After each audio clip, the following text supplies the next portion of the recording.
ബ്യൂറോയിൽ ഞങ്ങളുടെ പ്രതിനിധികൾ ലേബി സജീന്ദ്രന്റെ നേതൃത്വത്തിൽ വാർഷികാഘോഷ പരിപാടികളിലാണ്.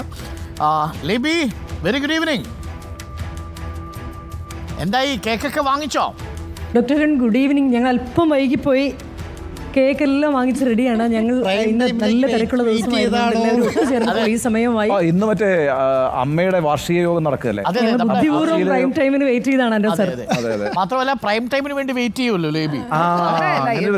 ലേബിയാണോ നമ്മൾ റേറ്റിംഗ് പഠിപ്പിക്കുന്നത്? ഈ റിപ്പോർട്ടറിന്റെ തുടക്കം മുതൽ തന്നെ ഞങ്ങൾ വളരെ ബുദ്ധിപൂർവ്വം ഞങ്ങൾ ആലോചിച്ച് വഹിച്ചതാണ്. ഏതായാലും അതല്ല, അപ്പൊ പ്രൈം ടൈം തന്നെ പിടിച്ചു. ലേറ്റാ വന്നാലും ലേറ്റസ്റ്റ് കൊച്ചി ബ്യൂറോ തെളിയിച്ചു.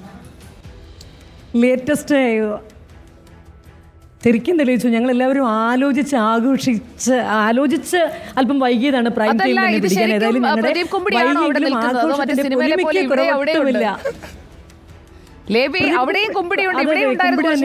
അവിടെയുണ്ട്, ഇവിടെയുണ്ട്.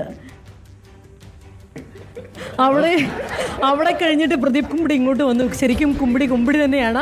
ഏതായാലും ഞങ്ങളുടെ ആഘോഷം അല്പം വൈകിയെങ്കിലും ആഘോഷത്തിന്റെ പൊലിമയ്ക്ക് കുറവൊട്ടുമില്ല. Happy 14th birthday celebration. ഇപ്പൊ ഞങ്ങളുടെ കൊച്ചി ബ്യൂറോയിലെ ആസ്ഥാന ഗായകൻ അലി അക്ബർ ഷായുടെ ഒരു ചെറിയ പാട്ടിന് സമയം തരണം. വേഗം പാടിക്കോ. അത് ശരി, വേഗം പാടിക്കോളാം. കായലിൽ വീണേ കുഞ്ഞിളം കയ്യിൽ മെല്ലെ കോരിയെടുക്കാൻ വാ. മുണ്ടകൻ കൊയ്ത്തു കഴിഞ്ഞ് ആറ്റക്കിളി പോകും നേരം മഞ്ഞണി തൂവൽ കൊണ്ടൊരു കൂടൊരുക്കാൻ വാ. കാലി നെയ്യുന്ന പുല്ലാനിക്കാട്ടിൽ കണ്ണി മാങ്ങ പെറുക്കി നടക്കാം. കാറ്റിൻ പാസരങ്ങൾ കീലുക്കാം. നീ മഞ്ചാടിക്കുന്നിലേറാം. വെണ്ണില ചന്ദന കിണ്ണം പുന്നമടക്കായലിൽ വീണേ. അധികം സമയം കൊടുക്കുന്നില്ല. ഇവിടെ കൊച്ചിയിൽ നേരത്തെ സുജയ് പറഞ്ഞ പോലെ കുമ്പിടി അവിടെയുണ്ട്, ഇവിടെയുണ്ട്. കുമ്പിടിയുടെ കാര്യം നിങ്ങൾ പറഞ്ഞു വിട്ടുപോയൊരു കാര്യം ഞാൻ കൂട്ടിച്ചേർക്കുകയാണ്. ഈ കഴിഞ്ഞ അടുത്തിടെ നമ്മുടെ കുവൈറ്റിൽ അപകടമുണ്ടായപ്പോൾ അന്ന് മൃതദേഹങ്ങളെല്ലാം കൊച്ചിയിലേക്ക് വന്നതിൻ്റെ തലേ ദിവസം കൊച്ചി ബ്യൂറോയിൽ ഒരു അപകടമുണ്ടായി. അതിൽ കുമ്പിടിക്കും പരിക്കേറ്റിരുന്നു. ഞങ്ങൾ ഡെസ്കിൽ നിന്നും ബ്യൂറോയിൽ നിന്നൊക്കെ കുമ്പിടിയോട് മാറി നിന്നോളാൻ പറഞ്ഞതാണ്. എന്നിട്ടും ഇത്രയും തിരക്കുള്ള ഒരു സന്ദർഭത്തിൽ മാറി നിൽക്കണ്ട എന്ന് കരുതി നിർബന്ധപൂർവ്വം കുമ്പിടി അന്ന് എയർപോർട്ടിൽ വന്ന് പുലർച്ചെ മുതൽ അന്ന് വൈകുന്നേരം വരെ ലൈവിൽ നിൽക്കുകയായിരുന്നു. അതെല്ലാം കഴിഞ്ഞിട്ടാണ് കുമ്പിടിയുടെ പരിക്കിൻ്റെ ഗൗരവം ഞങ്ങൾക്ക് ബോധ്യപ്പെട്ടത്. അത്ര ഡെഡിക്കേറ്റഡ് ആണ് പ്രദീപ് കുമ്പിടി. 14 വർഷം പൂർത്തിയാക്കുമ്പോൾ ഞങ്ങൾക്കും അതിനകത്ത് വളരെ അഭിമാനമുണ്ട്.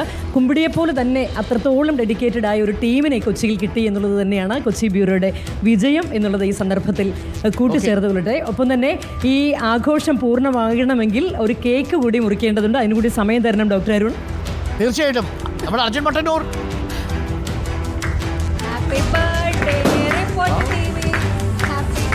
റിപ്പോർട്ടർ 14ാം വാർഷികാഘോഷങ്ങളുടെ ഭാഗമായി കൊച്ചി ബ്യൂറോയിലെ ആഘോഷങ്ങളാണ് പ്രേക്ഷകർ ഇപ്പോൾ കാണുന്നത്.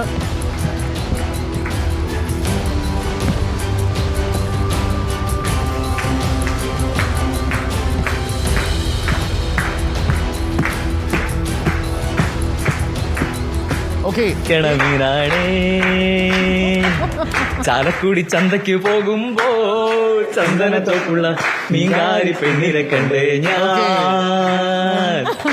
14ാം വാർഷികാഘോഷങ്ങളുടെ മൂഡിലേക്ക് കൊച്ചി ബ്യൂറോ കടന്നു കഴിഞ്ഞിരിക്കുന്നു. ലേബിയെ കുറിച്ചൊരു വാക്കുകൂടി പറയണം നമ്മൾ ഈ ഘട്ടത്തിൽ. ലേബി ഏറ്റവും ഒടുവിൽ ചെയ്ത പരമ്പര നിയമസഭയിൽ പോലും ചർച്ചാ വിഷയമായ പരമ്പരയാണ് വിഷമാലിന്യത്തെക്കുറിച്ച്. അപ്പോൾ അവിടെ റിപ്പോർട്ടറുടെ പേര് തന്നെ പരാമർശിച്ചുകൊണ്ട് നിയമസഭാ സാമാജികർ ആ വിഷയം അവതരിപ്പിക്കുന്നത് നമ്മൾ കണ്ടു. മാത്രവുമല്ല ഇപ്പോഴും ആ വിഷയം സജീവമായി തന്നെ തുടരുകയാണ്. അതിന് പിന്നാലെ തന്നെയുണ്ട് ലേബി സജീന്ദ്രൻ. മലിനീകരണ നിയന്ത്രണ ബോർഡ് നടത്തുന്ന അനാസ്ഥയ്ക്കെതിരെ ശക്തമായ റിപ്പോർട്ടുകളാണ് ലേബി സജീന്ദ്രൻ നൽകിക്കൊണ്ടിരിക്കുന്നത്. ആ അർത്ഥത്തിൽ ഇനി വരും ദിവസങ്ങളിലും പെരിയാറിൻ്റെ ആ വാർത്തകൾ പ്രേക്ഷകർ കാണും. ലേബി സജീന്ദ്രൻ തുടക്കം മുതൽ തന്നെ റിപ്പോർട്ടിൻ്റെ ഭാഗമായിരുന്നു. പിന്നീട് ഇടക്കാലത്ത് വിട്ടുപോയെങ്കിലും തുടർന്ന് പഠിത്തത്തിലും ഗവേഷണത്തിലും ഒക്കെ ഉണ്ട് ലേബി അല്ലേ. അതിനുശേഷം തിരിച്ച് നമ്മളുടെ ടീമിനോടൊപ്പം വരികയാണ്. Thank you ലേബി, thank you Arjun Mattannur, thank you Ali. എല്ലാ സംഘാംഗങ്ങൾക്കും ആശംസകൾ നേരുന്നു. അപ്പോൾ ഉഷാറായി കാര്യങ്ങളൊക്കെ നടക്കട്ടെ. അപ്പോൾ ഇനി നമുക്ക് വീണ്ടും തിരിച്ച് പത്രിയിലേക്ക് വരണം അല്ലേ?